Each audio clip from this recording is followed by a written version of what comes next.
भीम, आज मैं अपने भ्राताओं की मृत्यु का प्रतिशोध लेकर रहूंगा। सावधान!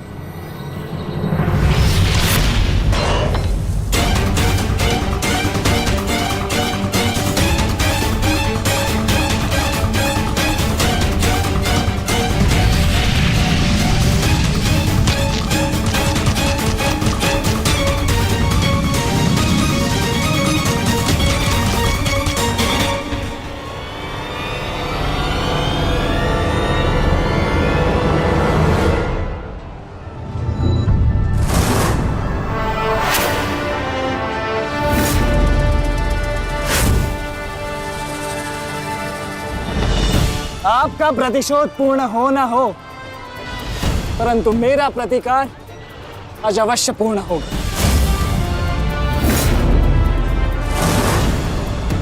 अभिमन्यु, दो योद्धाओं के बीच में आना युद्ध नियमों के विरुद्ध। 6 महारथियों ने अकेले ताचरी भीम को घेरा है। नियम तो आपने भंग किया है, तो अब यह अधिकार मुझे भी है।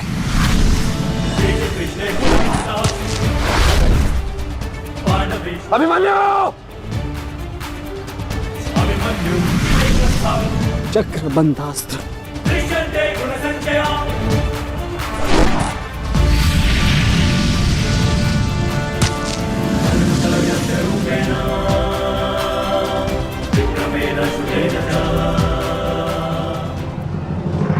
अभिमन्यु, तुम भूल रहे हो, मैं तुम्हारे पिता के आचार्य का पुत्र हूं। चक्रबांध अस्त्र का तोड़ मैं जानता हूं। चक्र विपरीत अस्त्र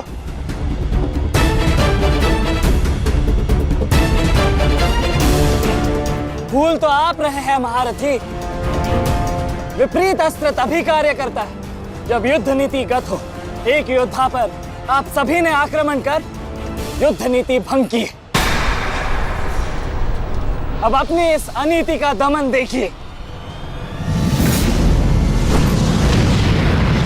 बालक! बालक! मेरी शत्रुता तुमसे नहीं है। मेरे मार्ग से हट जाओ, अन्यथा अपने प्राणों से हाथ धो बैठोगे। धो तो आज मैं उस कलंक को दूंगा जो मेरे परिवार के माथे पर है, कि अपने कुलवधू के अपमान का प्रतिकार नहीं कर पाए।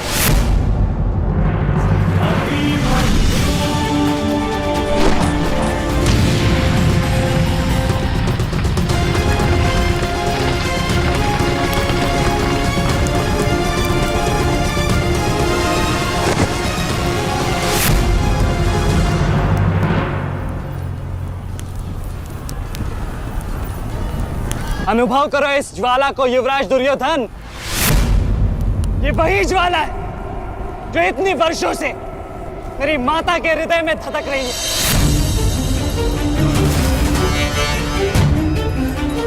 छोटा था मैं बहुत, पर मेरा रोम रोम जल उठता था ये सुनकर कि मेरी माता के साथ क्या हुआ।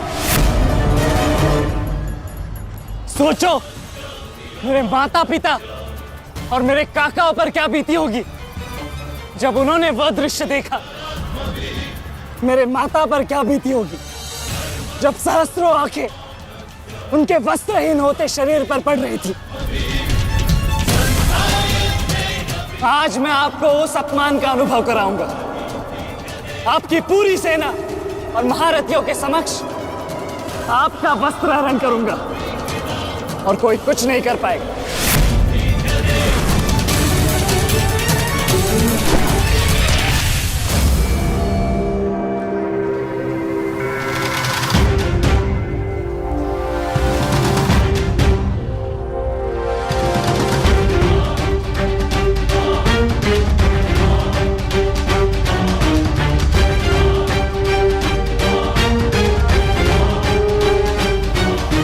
अनुभव करो उस अपमान का, अनुभव करो उस वस्त्रहरण से हुए अपमान का जो आप सभी ने किया।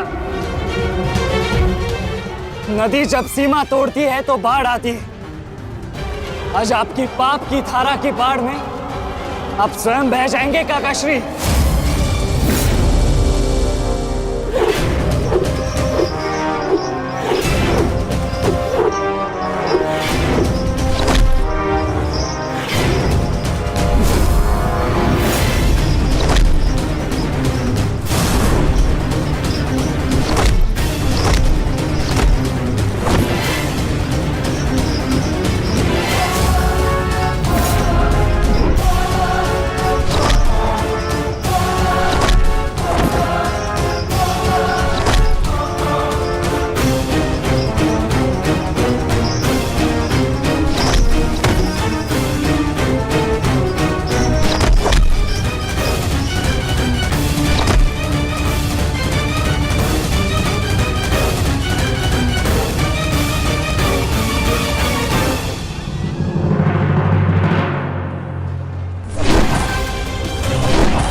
आप अपनी शक्ति व्यर्थ कर रहे हैं आचार्य।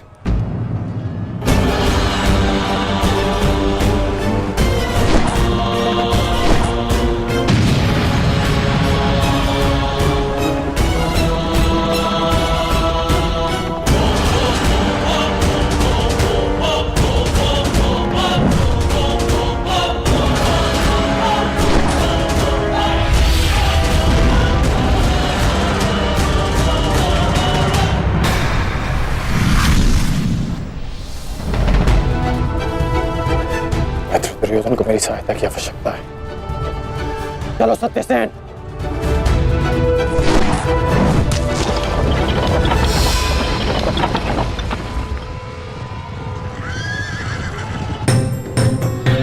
कहां चले अंगराज? मैं जानता हूं कि तुम्हारे मित्र पे आए संकट का संदेश तुम्हें मिल चुका है, परंतु मैं तुम्हें जाने नहीं दे सकता। तुम कदाचित मुझे रोक सकते थे अर्जुन, परंतु तुमने एक भूल कर दी। तुम अपने रथ पर नहीं हो अर्जुन।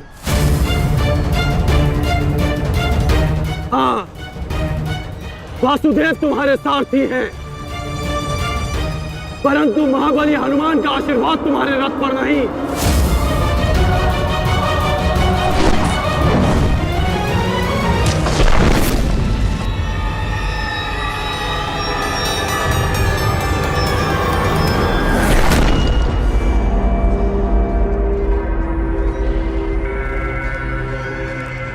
चलो।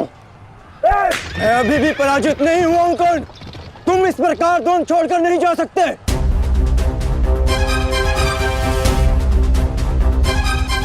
तुम युद्ध के नियम भूल रहे हो अर्जुन। युद्ध का नियम है कि महारथी ही महारथी के साथ द्वंद्व कर सकता है, और तुम रथ विहीन हो, इसलिए मैं तुम्हारे साथ द्वंद्व नहीं कर सकता। पहले अपने रथ का पहिया सुधारो, फिर आकर मुझे युद्ध का आह्वान देना, क्योंकि परशुराम शिष्य कर्ण नियम तोड़कर युद्ध नहीं करेगा।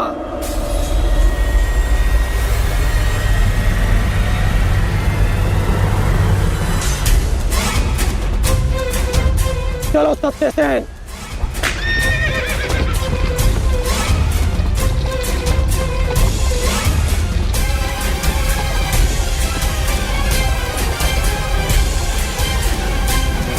अब समझे पार्थ कि मैं कर्ण की प्रशंसा क्यों करता हूं।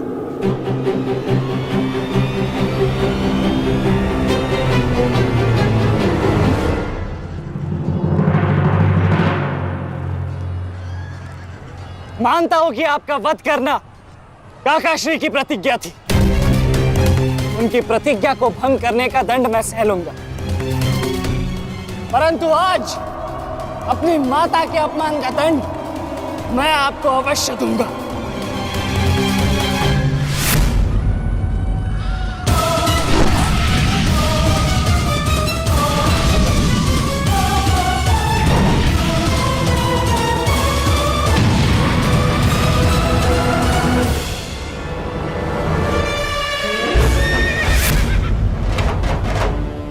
किसी की प्रतिज्ञा टूटे, पर मेरी प्रतिज्ञा नहीं टूटेगी अभिमन्यु। और मेरी प्रतिज्ञा है कि जब तक मैं जीवित रहूंगा मेरे मित्र के प्राण नहीं जाएंगे।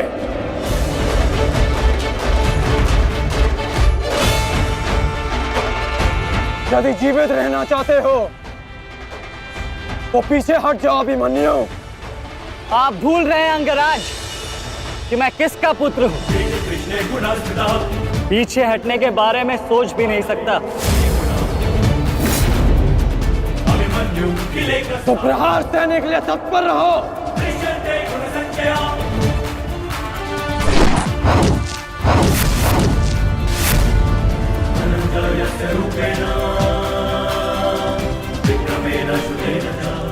ये मेरे लिए पर्याप्त नहीं अंगराज।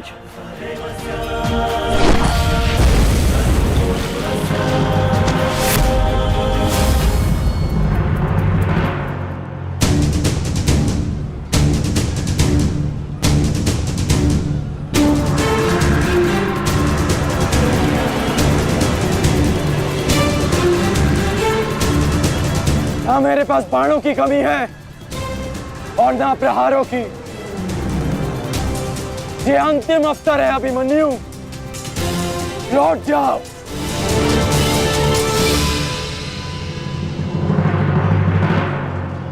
तो मेरे तुनीर में भी उत्तर प्रस्तुत है अंगराज।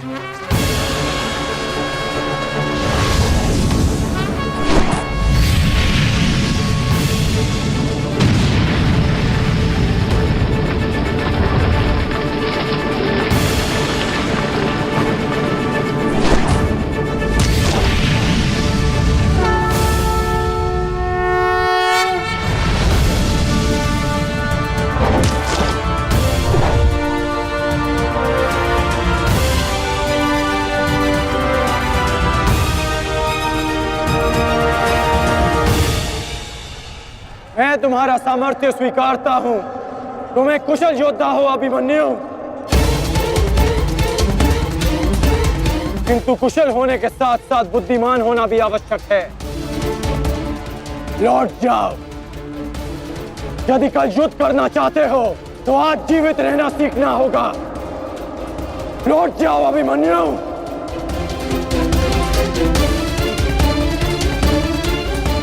एक योद्धा के लिए आज या कल नहीं होता अंगराज।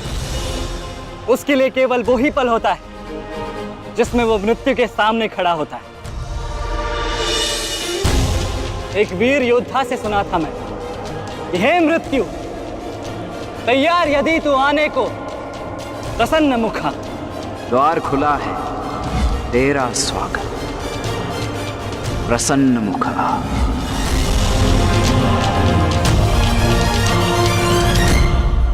मुझे रोकने का अब केवल एक ही अस्त्र है आपके पास, ये आपको मेरा वध करना होगा।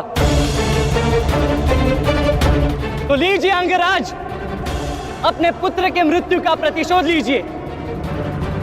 आपके समक्ष आज वो योद्धा खड़ा है जिसके पिता ने आपके पुत्र का वध किया था। प्रतिकार कीजिए अंगराज, रुके क्यों है? क्योंकि जो पीड़ा मैंने सही, मैं नहीं चाहता कि वो पीड़ा मेरा शत्रु भी सहे। कृष्ण ने अपना विकल्प स्वयं चुना था। वो रणभूमि छोड़कर जा सकता था, परंतु उसने मृत्यु चुनी। गर्व है मुझे तुम जैसे युवा योद्धाओं पर, जो अपना कर्तव्य पूर्ण करने के लिए सदैव तत्पर रहते हैं। मैं जानता हूं कि तुम पीछे नहीं हटने वाले अभिमन्यु, परंतु मुझे भी अपना कर्तव्य पूर्ण करना है।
तुम्हें देखकर मुझे अपना बचपन स्मरण हो रहा है।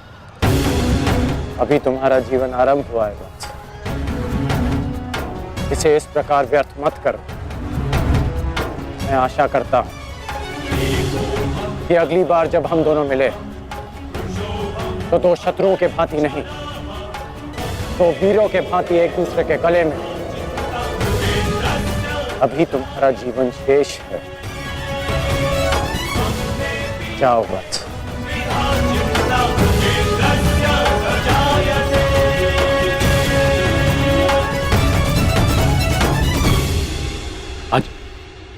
आज कौरवों की विजय हुई है गांधारी। पांडवों की एक अक्षुणी सेना को ध्वंस कर दिया है हमने आज। भीम हमारे एक भी पुत्र को क्षति नहीं पहुंचा पाया, एक भी।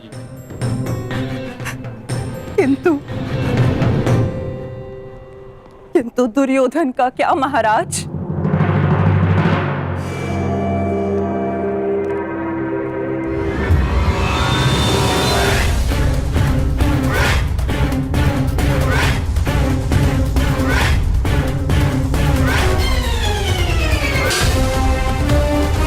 मित्र,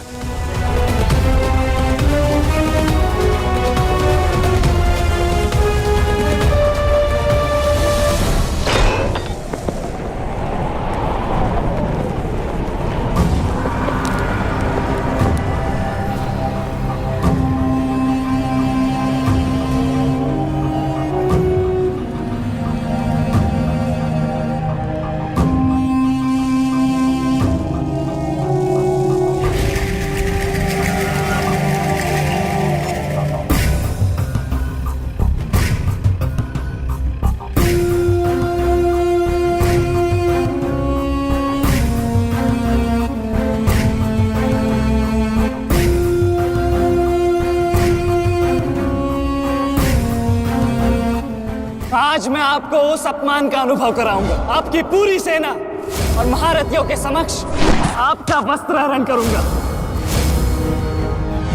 परंतु आज अपनी माता के अपमान का दंड मैं आपको अवश्य दूंगा।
दुर्योधन, रुकिए ज्येष्ठ, ऐसा मत कीजिए। ये क्या कर रहे हैं आप? दुर्योधन, दुर्योधन, ये सब कुछ क्या है? आज के इस युद्ध में हमें विजय मिली है, फिर ये सब कुछ क्यों कर रहे हो तुम? ऐसी विजय जो अपमान की थाली में सजा कर मिले, ऐसी ही विजय से श्रेयस्कर है कि मृत्यु को पालूं। मेरे जीवन में कभी मेरा इतना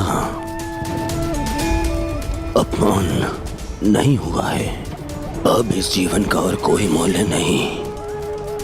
मैंने ये युद्ध संपत्ति के लिए नहीं, अपने हठ, अपने सम्मान के लिए बुलाई थी।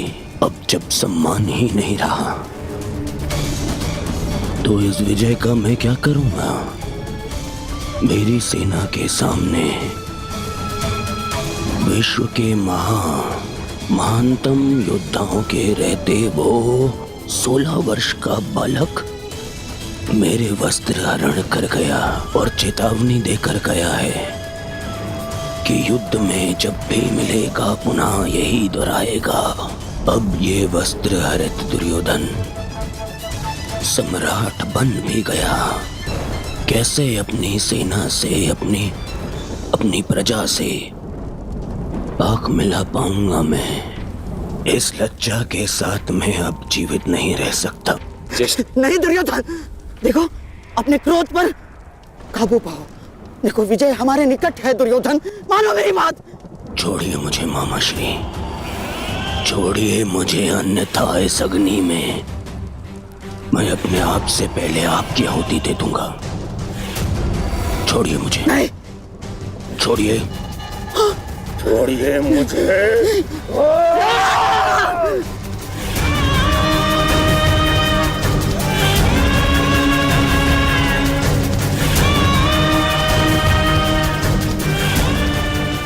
नहीं नहीं दुर्योधन,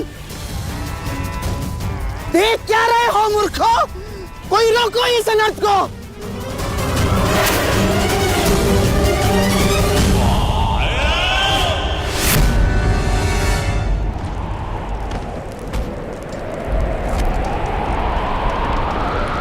ठहर जाओ मित्र।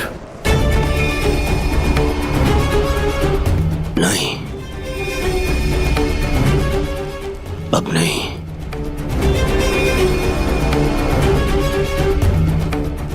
क्रोध में विवेक मत खो बैठो। जो अपना सम्मान खो चुका हो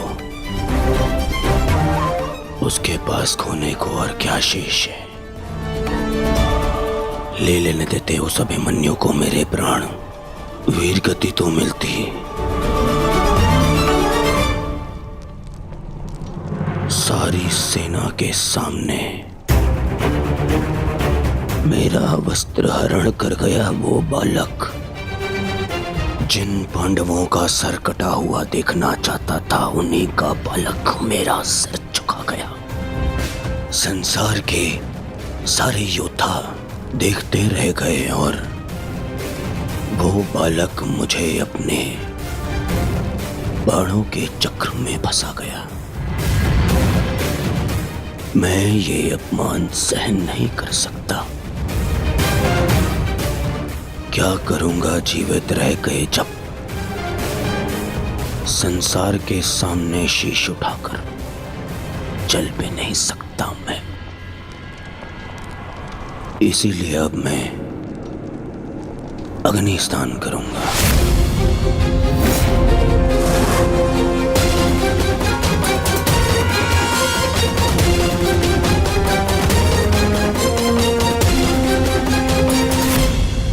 जो अग्नि यहाँ जल रही है उससे कहीं अधिक अग्नि तुम्हारे पिता के हृदय में जल रही है। क्या तुम अपने 5 भाइयों का बलिदान व्यर्थ जाने दोगे? क्या अपने पिता को दिया वचन भुला दोगे तुम? अपने चारों ओर देखो मित्र, क्या ये सब व्यर्थी अपने प्राणों के साथ खेल रहे हैं? जो वीर गति को प्राप्त हुए हैं, क्या उनका बलिदान व्यर्थ जाने दोगे तुम? तुम्हारे अनुज, तुम्हारे मामाश्री, तुम्हारे गुरुदेव, ये सब तुम्हारे सम्मान, तुम्हारे अधिकार के लिए लड़ रहे हैं और तुम अपने कर्तव्य से मुंह मोड़ना चाहते हो। पूछो अपने सैनिकों से कि आज जो युद्ध में हुआ कि क्या वो उससे लज्जित हैं या वो कल युद्ध में उसका प्रतिशोध लेंगे? बोलो सैनिकों। प्रतिशोध लेंगे, प्रतिशोध लेंगे, प्रतिशोध लेंगे।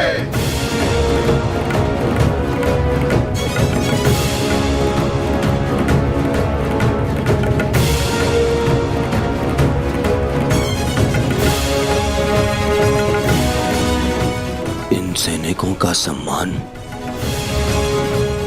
मेरे मन में लगी अग्नि को बुझा नहीं सकता मित्र।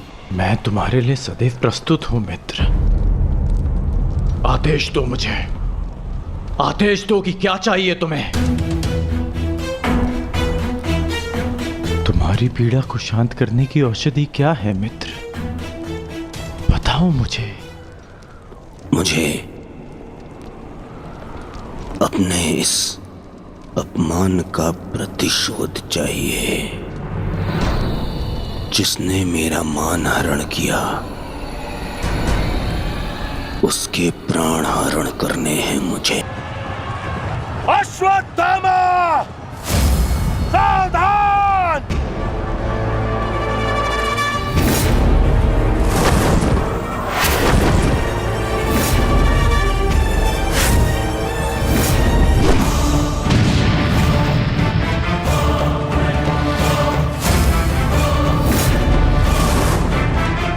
दूसरों की चिता के लिए सजाई गई लकड़ी कभी कभी स्वयं को भी जला देती है धृष्टद्युम्न। अर्जुन, अंगराज कर्ण अश्वत्थामा की रक्षा के लिए शमशान व्यू में आ चुका है। हमारी योजना संकट में है।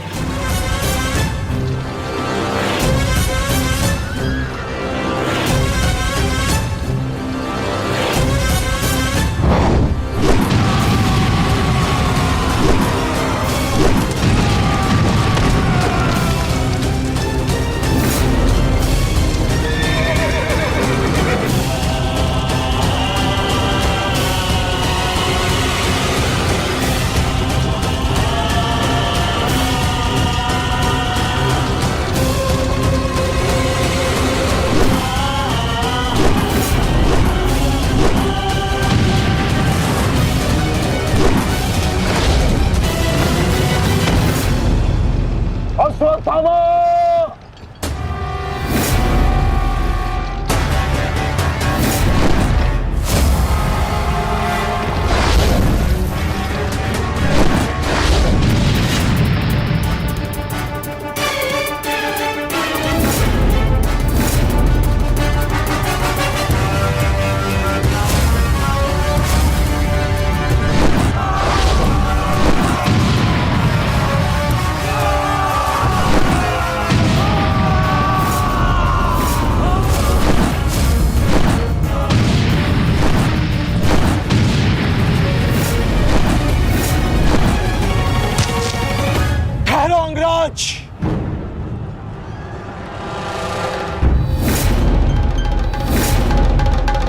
स्मरण है ना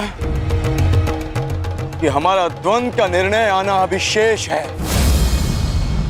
मैं युद्ध का आह्वान देता हूं।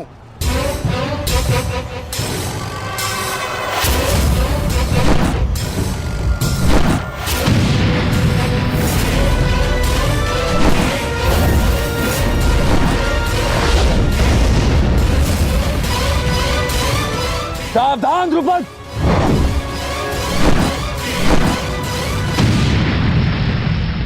मेरा ही राज्य मुझसे ही छीनकर मुझे ही आधा राज्य भीख में दिया तुम्हारे पिता ने, और जिस आधे राज्य पर तुम शासन कर रहे हो वो मुझे स्वीकार नहीं है। इस अपमान का प्रतिशोध आज अवश्य लेकर रहूंगा। जो अपनी पुत्री का अपमान होने से न रोक सके वो अपने राज्य और अपने सम्मान की रक्षा क्या करेगा? तुम उस विषधर के समान हो जिसके विषदंत टूट चुके हैं। मेरी बात मानो और समर्पण कर दो, तुम्हारे प्राण बचे रहेंगे। प्राण तो अब तेरे नहीं बचेंगे।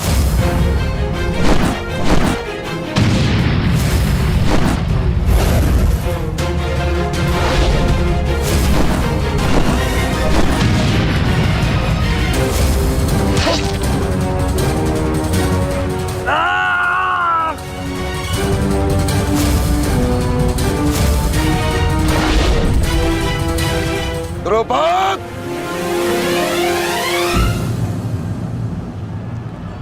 तुम्हारी शत्रुता केवल मेरे साथ है, उसका प्रतिकार तुम मेरे पुत्र से मत लो।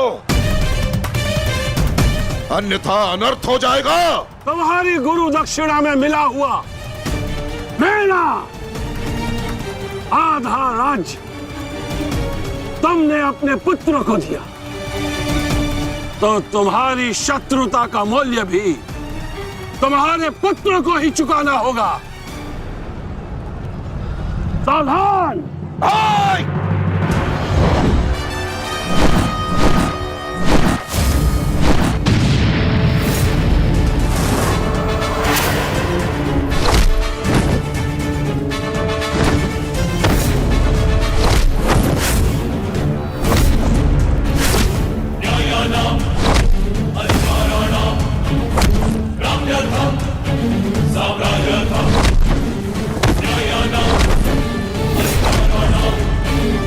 दुर्योधन, भीम ने तुम्हारे और 5 अनुजों का वध कर दिया है और अभी उसकी रक्त पिपासा बुझी नहीं है दुर्योधन। और उस दिशा में देखो, द्रोण द्रुपद नरेश के साथ द्वंद्व में व्यस्त है। अब केवल तुम ही उस भीम को रोक सकते हो दुर्योधन, शीघ्रता करो। तो क्या द्वंद्व बीच में छोड़कर जाओगे दुर्योधन? उसके लिए उनका अनुज पर्याप्त है।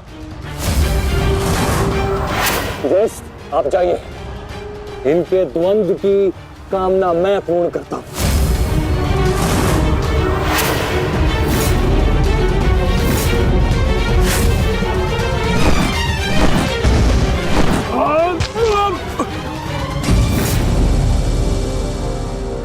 बार बार मुझे छोड़कर मेरे पिता पर वीरता क्यों दिखाते हो आचार्य?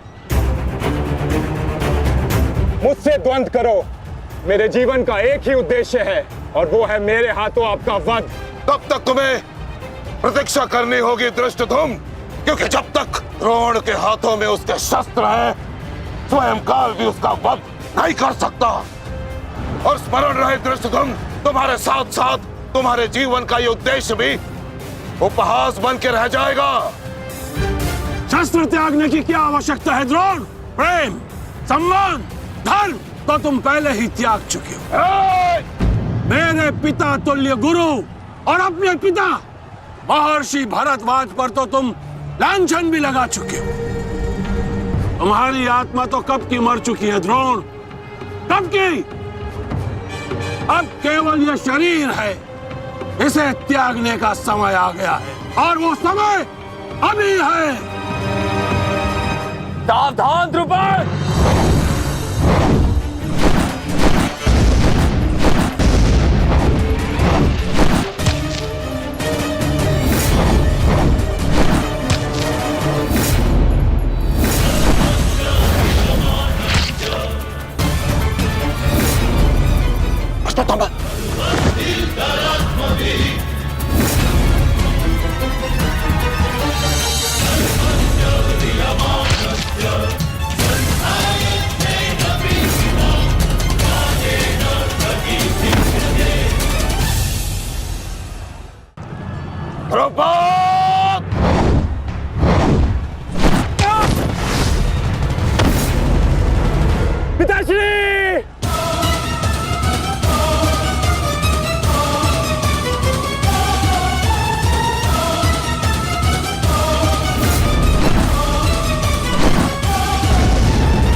सावधान अश्वत्थामा!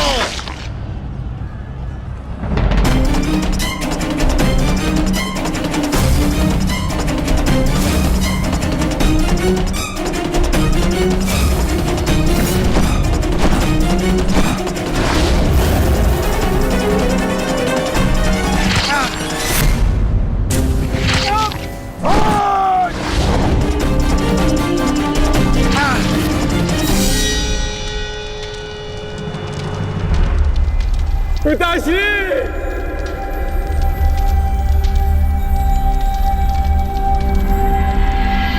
आचार्य द्रोण ने क्रोध में आकर अपने अग्नि शस्त्र से पांचाल नरेश को जीवित जला दिया है महाराज। अर्थात आचार्य द्रोण ने अपना वचन पूर्ण किया। उन्होंने द्रुपद का वध कर ही दिया। तुम देखना संजय, एक दिन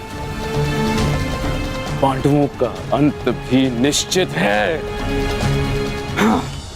और दुर्योधन कहाँ है संजय?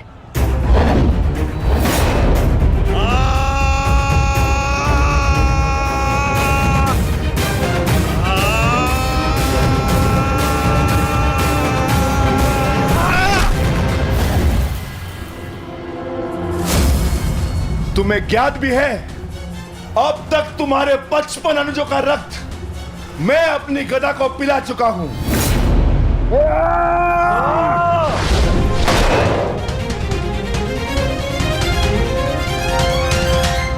अश्वत्थामा,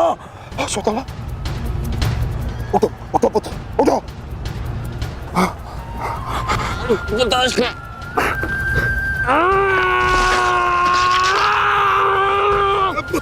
पुत्र, तुम बहुत अधिक चोटिल हो गए हो। तुम काम करो, तुम शिविर में जाओ। नहीं पिताश्री, मैं कोई बालक नहीं हूं पिताश्री जो इस चोट से हार जाऊंगा। एक योद्धा रणभूमि छोड़कर नहीं जाता पिताश्री। मेरी बात मानो, तुम्हें बहुत आवश्यक है वहां जाना। जाओ शिविर में जाओ पुत्र, मेरी बात मान लो। जाओ पुत्र। अनर्थ कर दिया तुमने द्रोण। मुझे मेरे पिता की मुखाग्नि देने का अवसर भी नहीं दिया। अब तुम्हें आर्य भी मेरे हाथों से नहीं बचा सकते।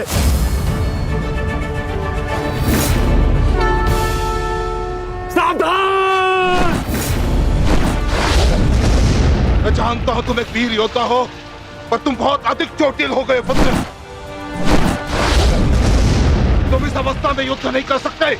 तुम्हें उपचार की आवश्यकता है। जाओ, तुम्हें मेरी शपथ है पुत्र, जाओ। जो आज्ञा पिताश्री।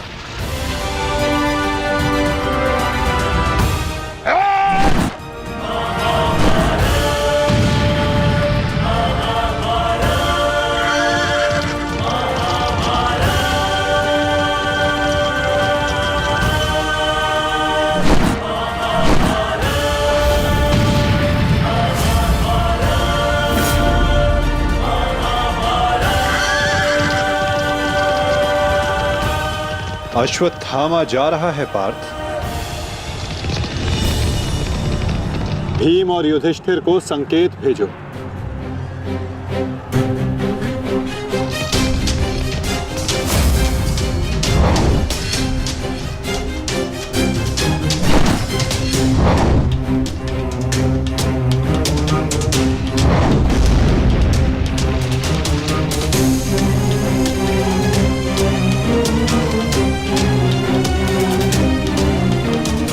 अर्जुन कोई संकेत दे रहा है। क्या योजना है माधव की?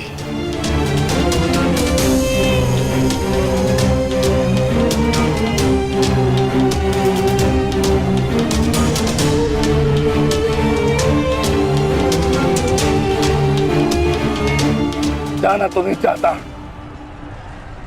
परंतु माधव का संकेत है। मुझे जाना होगा। प्रतीत होता है तुम्हारे जीवन के कुछ प्रहर अभी शेष है।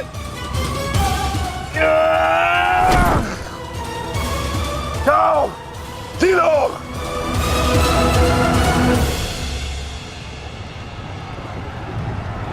सारथी, आगे बढ़ो।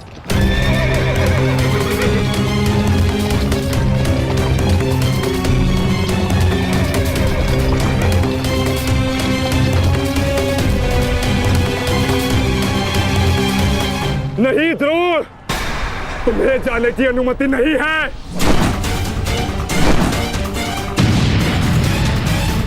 कर्ण, अश्वत्थामा की सहायता करो।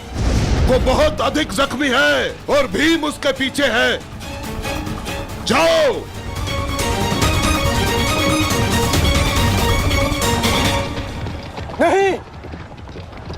मैं कर्ण को जाने नहीं दूंगा आचार्य।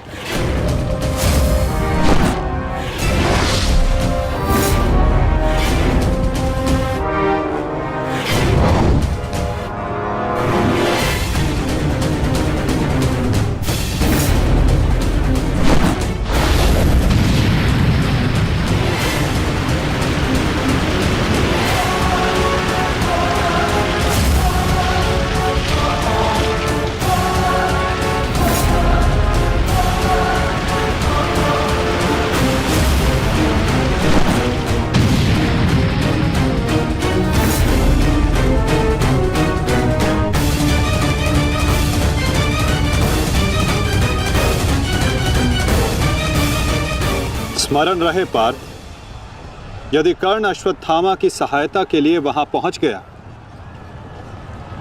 तो हमारी योजना विफल हो जाएगी।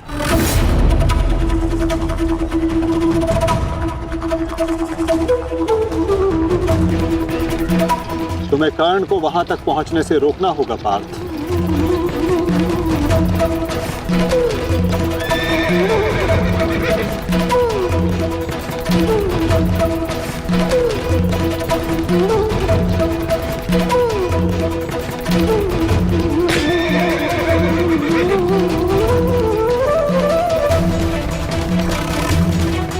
हमें केवल अश्वत्थामा के साथ बने रहना है। उसे किसी भी परिस्थिति में अकेला नहीं छोड़ना है। सत्यसेन, शीघ्रता करो।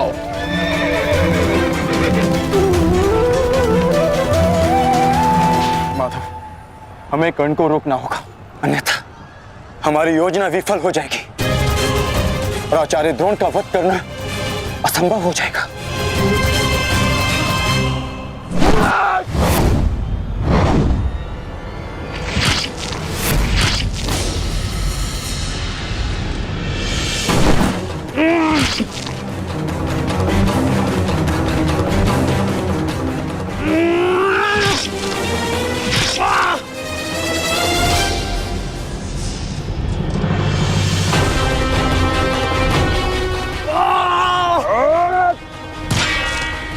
अभी भी समय है, लौट जाओ।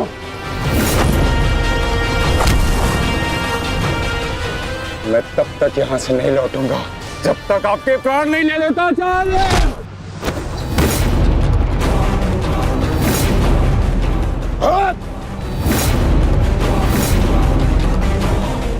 कहा था मैंने कि मैं पिता और पुत्र का वध एक दिन में नहीं करना चाहता, परंतु तुमने मुझे विवश कर दिया।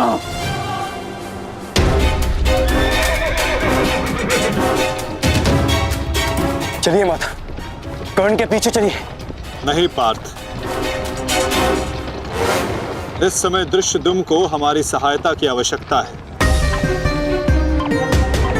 और यहां से जाना हमारी योजना का भाग नहीं है। तुम आचार्य द्रोण के साथ युद्ध करो।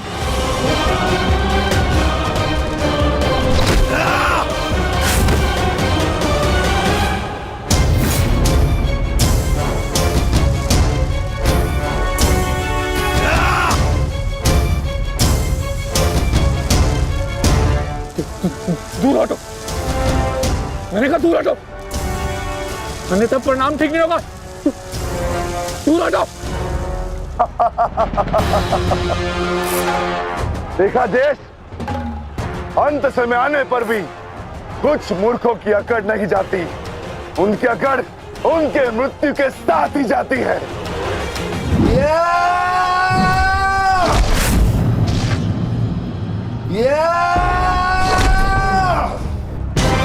अश्वत्थामा! अब तुम्हारा अंत आ गया अश्वत्थामा।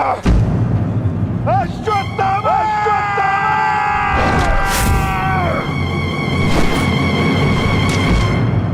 ये तो भीम का स्वर है।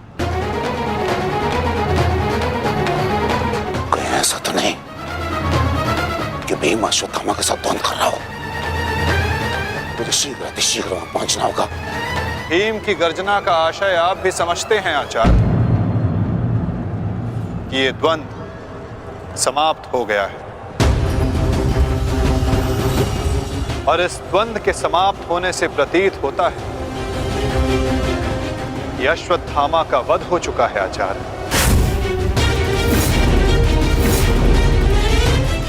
असंभव, असंभव नहीं है माधव। तो द्रोण का पुत्र अश्वत्थामा, और जब तक द्रोण जीवित है अश्वत्थामा को कुछ नहीं हो सकता। मेरा हृदय कहता है कि मेरा पुत्र जीवित है, कुछ नहीं हुआ उसे। और वैसे भी मुझे आपके बातों पे विश्वास नहीं है माधव। यही विचार पांडवों का भी था आचार्य कि युद्ध भूमि में उनके रहते हुए अभिमन्यु का वध नहीं हो सकता, उसकी मृत्यु नहीं हो सकती। परंतु ऐसा नहीं हुआ आचार्य। जब काल के रूप में जयद्रथ आ सकता है तो काल के रूप में विकोदर भीम भी आ सकते हैं। काल की गति को कोई नहीं रोक सकता आचार्य।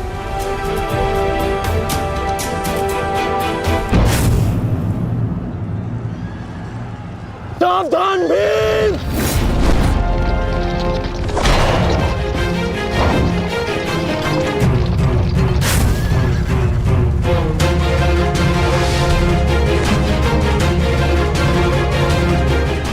अश्वत्थामा, अश्वत्थामा, तुम ठीक हो? तुम ठीक हो? हाँ अंगराज,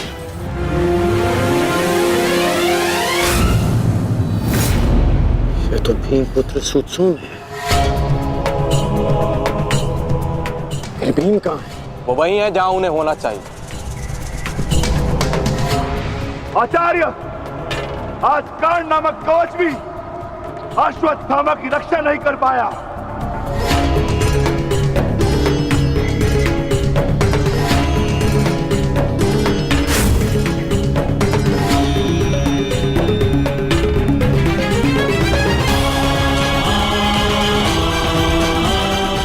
ये पांडवों की योजना है, मुझे आचार्य द्रोण से दूर रखने के लिए। अंगराज, आप कहना क्या चाहते हैं? क्या कहना चाहते हैं अंगराज? आज पांडवों का लक्ष्य तुम नहीं, आचार्य द्रोण है। सत्य है ये, मेरा पुत्र अभी तक जीवित है, कुछ नहीं हुआ उसे। सत्य कहो, सत्य कहो भीम।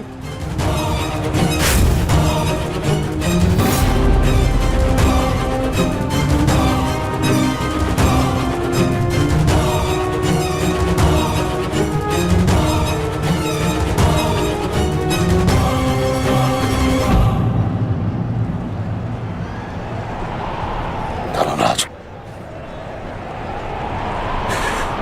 मैं तुमसे सुनना चाहता हूं, ये सत्य क्या है? कह दो कि मेरा पुत्र जीवित है। तुम्हारा उपयोग केवल मेरा ध्यान भटकाने के लिए था। मुझे इस बात का आभास क्यों नहीं हुआ? आचार्य द्रोण के प्राण संकट में है। चलो अश्वत्थामा, चलो। सत्य कह दो कि आज भी मेरा पुत्र जीवित है, कुछ नहीं हुआ उसे, कोई उसका वध नहीं कर सकता। कहता एक बार।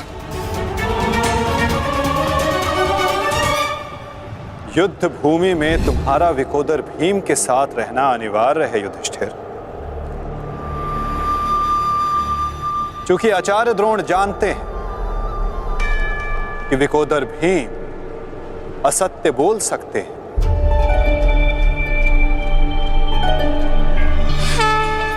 किंतु धर्मराज युधिष्ठिर नहीं। और वो ये सुनिश्चित करने के लिए तुमसे ये प्रश्न अवश्य करेंगे धर्मराज।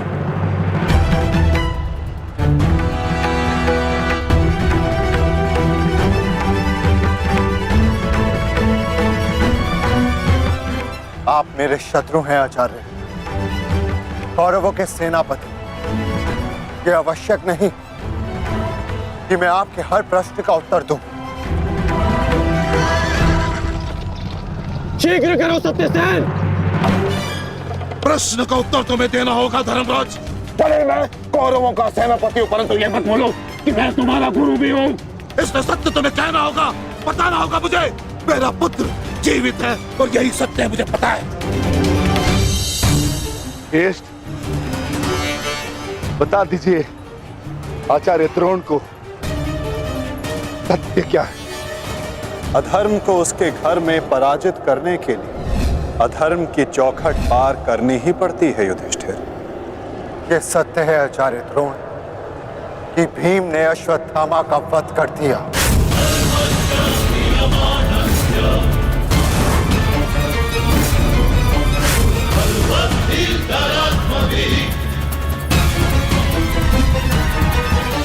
नहीं माधव, मैं असत्य नहीं कहूंगा।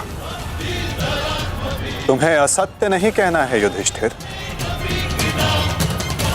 विकोदर भीम अश्वत्थामा नामक हाथी का वध करेंगे।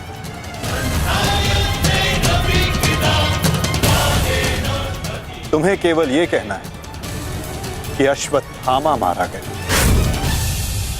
इससे ना तुम्हारा धर्म टूटेगा और हमारी योजना भी सफल हो जाएगी।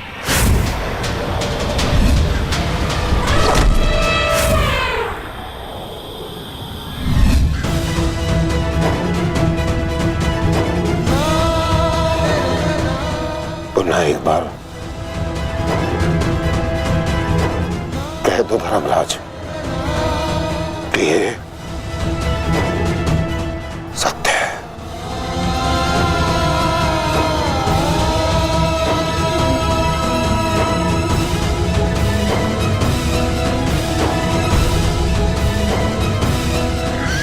शीघ्र करो सत्यसेन। आपने बिल्कुल सही सुना आचार्य द्रोण।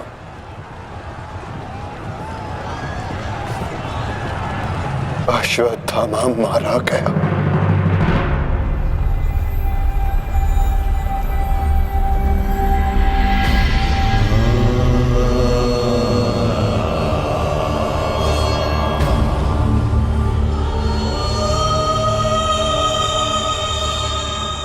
परंतु वो एक मनुष्य नहीं, एक हाथी था।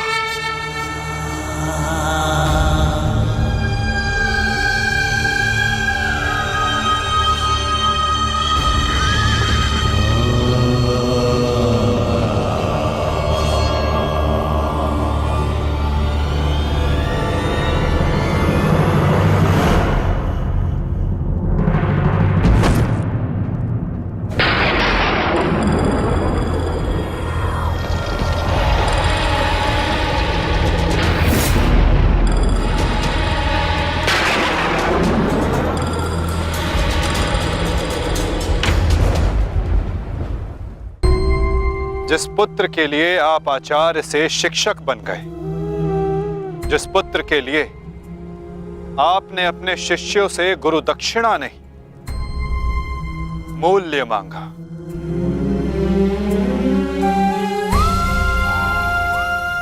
और उसी पुत्र के कारण आप एक एक करके अधर्म की सीढ़ियां चढ़ते चले गए आचार्य। मनुष्य प्रेम में उत्थान करता है, परंतु मोह में केवल उसका पतन होता है आचार्य। आप जिसे पुत्र प्रेम समझते रहे वो पुत्र प्रेम नहीं, पुत्र मोह था आचार्य, और वही आपके पतन का कारण भी।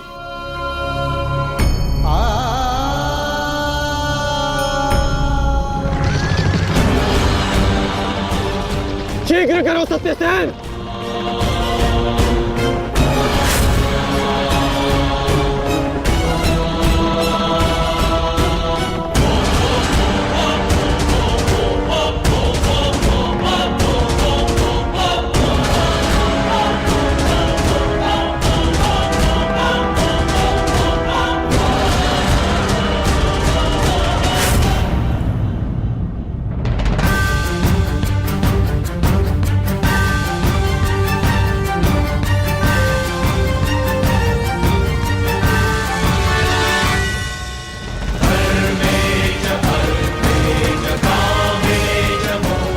मेरा पुत्र